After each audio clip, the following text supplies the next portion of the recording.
கிறிஸ்துவில் பிரியமானவர்களே, இன்றைய நற்செய்தியானது பரிசேயர் மற்றும் வரி தண்டுபவரின் உவமையை அறிமுகப்படுத்துகின்றது. இருவரும் கோவிலுக்கு ஜெபிக்கச் செல்கிறார்கள். ஆனால் அவர்களின் ஜெபங்கள் மிகவும் மாறுபட்ட மனப்பான்மைகளை வெளிப்படுத்துகின்றன.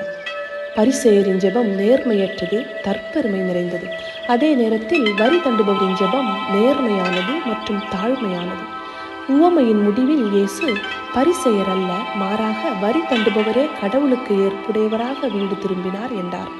ஏனெனில் தம்மைத்தாமே உயர்த்துவோர் தாழ்த்த பெறுவர், தம்மைத்தாமே தாழ்த்துவோர் உயர்த்த பெறுவர். உண்மையான தாழ்ச்சி என்பது நம்மோடும் கடவுளோடும் நேர்மையாக இருப்பதே ஆகும்.